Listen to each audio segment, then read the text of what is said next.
Assalamu alaikum everyone and welcome to another episode of Hausa English classes on integrated literature. Darasinmu na yau shine formal letter. Mun yi informal, mun yi semi-formal, yau kuma za mu yi formal letter. So sai aka ce already in the previous unit we have studied informal and semi-formal letters. Mun yi wa'annan letters in. We also studied the features for which these letters are known. So mun ga yadda su wa'annan letocin suke na semi-formal da informal. So remember that formal letters are official letters written in formal styles to officials on different subject matters. They are also called business letters. So kunga ita formal letter akan kira ta business letter. So da ita tana kunshe ne da sako wanda yake mai muhimmanci. Ba sako ne na abota ba ko zumunci. Shi sako ne mai muhimmanci wanda ya shafi al'umma haka misali ko aikin gwamnati ko wani haƙƙi da ya rataya a wuyan gwamnati.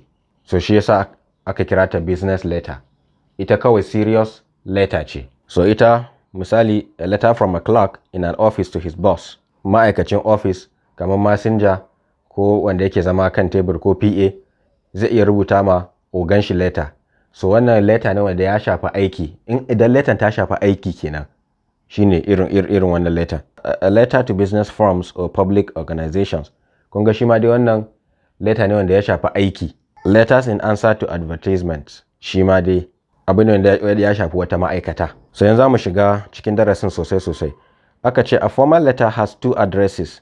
So kun ga ba irin wancan guda biyun da muka yi ba. Wancan guda biyun address ɗin mai rubutu ne kawai. So wannan aka ce tana da adireshi guda biyu.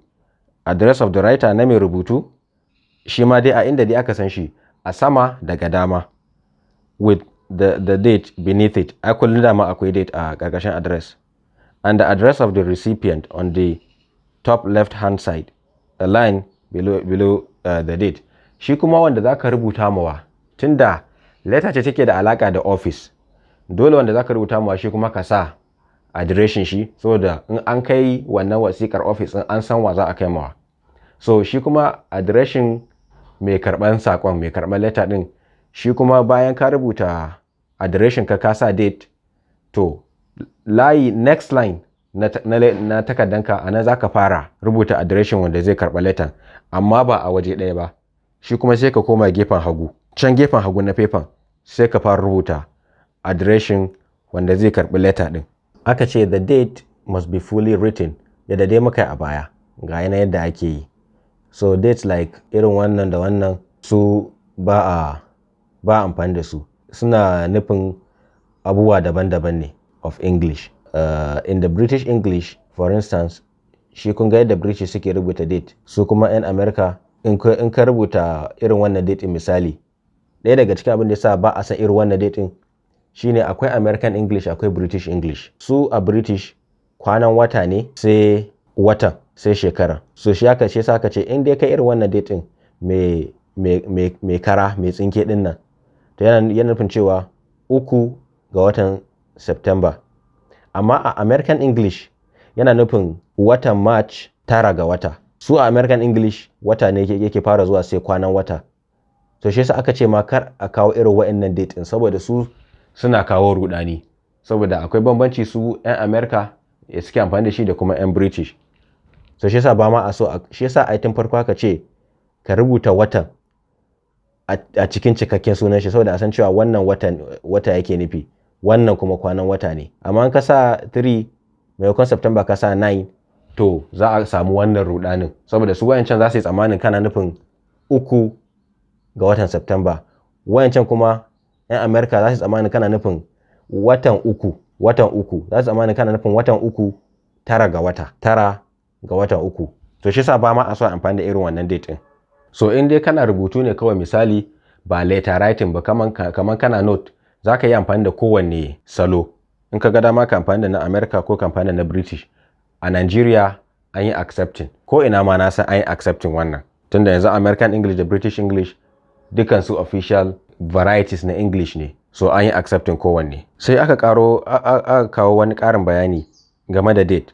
Sai aka ce shi ma irin wannan date din misali kai abbreviating date din ka sa wannan RD din to sai ana so shi ma ana so kai avoiding din shi. Abbreviation ake nufi misali maimakon September sai ka ce sept kawai ka sa full stop. Da ana accepting wannan, to amma yanzu an fi so kawai ka rubuta 3 ba sai ka sa wannan RD din bai nuna wai third. Har yanzu din ma ba matsala, amma dai yanzu an fi so kawai ka rubuta number kawai in na kwanan wata ne. So it gives the impression of a lazy writer. Shi wannan abin da ke nufi kenan. Sai aka ce ka lura cewa 3rd September, okay, with the RD is also acceptable just as 1st or 7th is.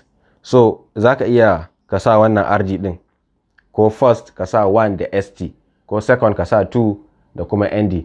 Zaka iya, za kuma ka iya ka rubuta kawai number kwanan watan kawai ba sai ka sa wa'annan letters din ba. To yanzu ka sa address naka da na wanda kake rubuta mawa, sai kuma bude wasiƙa salutation. Shi salutation ba za ka sa sunan mutum ba kamar yadda muka yi a semi formal da informal. Saboda ita wannan wasiƙa ce wanda take da alaka da office ko aiki, saboda office din nan za a iya canza wanda yake office din. Idan principal kake rubuta mawa, ko manager ko director ko chairman ko president, ai ba shi bane zai tsaya a wannan office har abada ba. To shi yasa ba a so ka rubuta sunan shi wanda zaka rubuta mawa, sai dai kawai ka ce in namiji ne Diyasa, in mace ne Diyama. Kuma ko da ɗanka ne, a wannan office din Diyasa zaka rubuta. Shi ka'idan formal letter kenan, Diyasa ko Diyama ko Diyamadam. Sannan idan ka zo kulle wasiƙan, shi ma mai sauƙi ne kamar yadda muka yi a semi formal. Ita ma nata salo ɗaya ne, ita ma formal salo ɗaya ne kawai, yours faithfully in ka zo kullewa. Sai aka ce there must be no apostrophe before or after S. Wannan yours ɗin da ake cewa naka wane, naka okay, abokinka. So wannan yours ɗin kada ka sa apostrophe kamar da kuka gani a screen, kada ka sa apostrophe saboda wannan daban ne. Sai kuma aka ce ita formal letter ɗin nan dole tana da title. Kun ga wancan sauran letters sun su babu title, amma ita formal letter akwai title. Ina ake rubuta title din? Bayan ka bude ka ce Diyasa, sai ka sa kama, to sai kuma next line din sai ka rubuta taken letter. Misali application for job, okay, request for fund. Duk dai taken da ya kasance na letter, abin makasudin da yasa kake rubuta letter sai ka bashi take, sai ka rubuta. Saka ce shi wannan title din, wannan taken da zaka yi zaka underline din shi, zaka ja mishi layi a karkashin shi. Amma idan an rubuta a initial capital letters, amma idan block ne a capital letters ne gaba daya, ba za ka yi underline din shi ba kamar da kuka gani a screen.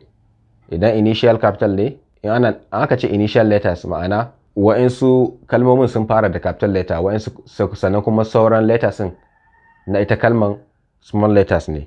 So inda irin wannan ne zaka ja layi, in kuma gaba ɗaya kai a capital letter ne babu jan layi. Sannan sai aka ce the title comes after the salutation, kamar da na faɗa, sai ka buɗe letter ka ce Diyasa sannan ka kawo take. The body of the letter must be carefully organized and in formal language to depict the official nature of the letter. To yadda muka faɗa a baya, su informal da semi formal yaren da zaka amfani da shi akwai sassauci. Zaka yi dan sake harshe wajen rubutun informal da semi formal. Kamar informal shi wannan zaka yi yaren da kaga daman yi, shi ana yi. Amma a formal letter yare ne na kima, na respect ake yi. Shi yasa aka ce muka kalli number 9, aka ce short forms like me kon ka ce I will sai ka ce I'll, ko I have ka ce shi ba a so. Komai ana so ka rubuta shi in full.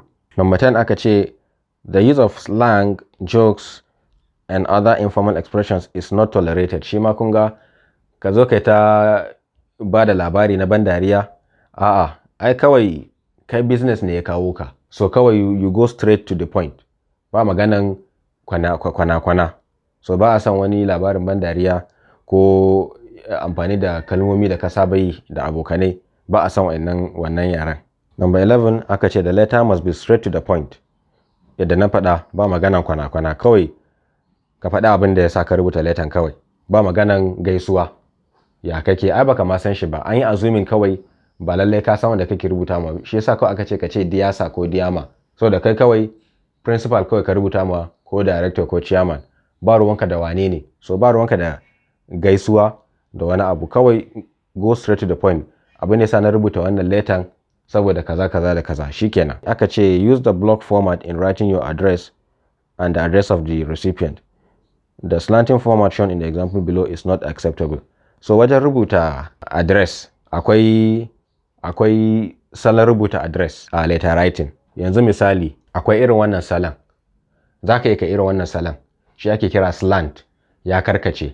So a semi formal da informal zaka yi amfani da wannan salon, amma a formal ba a amfani da wannan salon, sai dai block. To wane ne block? Wanda yake kawai straight, kamar wannan, kamar haka. Wannan shine block. Kun ga kawai ya tafi straight, bai wannan karkacewan ba, kawai ya tafi straight ne.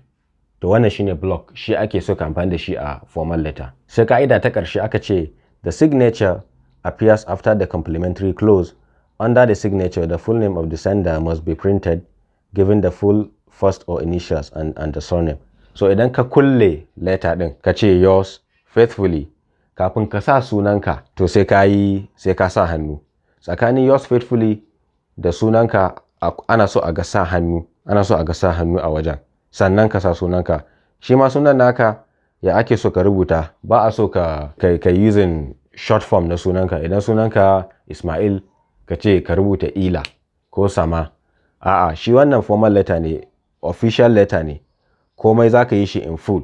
So the full name of the sender, that's kai kenan da kake rubutawa. Aka ce given the full first name or initials and the surname. So zaka rubuta sunanka in full, da sunanka da sunan mahaifinka zaka rubuta in full. In ma kana amfani da initial ne, misali A Haruna, so sai ka rubuta Haruna A misali. Kuma abinda suka manta ba su kawo ba, shi in ka zo sa suna, ana so ka fara da surname ɗinka ne, sunan mahaifinka, sai ka sa kama, sai ka sa sunanka, sunan mahaifi, sai kama, sai ka sa sunanka. An fi so ka yi hakan, amma in ka sa sunanka sai sunan mahaifinka, shi ma nan ba matsala, amma dai an fi so ka yi wancan method ɗin, surname sai kuma first name. So ya kama ƙarshen wannan darasi na formal letter. Kar ka manta shi wannan slanting format ɗin da muka yi magana a kan shi, tsohon yayi ne, yanzu ba a yin shi. Ana consider din shi a matsayin tsohon yayi, so ba a yin shi yanzu. So insha Allah wannan shine karshen darasin mu akan formal letter. Sai Allah ya kai mu darasi na gaba. A ci gaba da sharing kuma ai subscribing.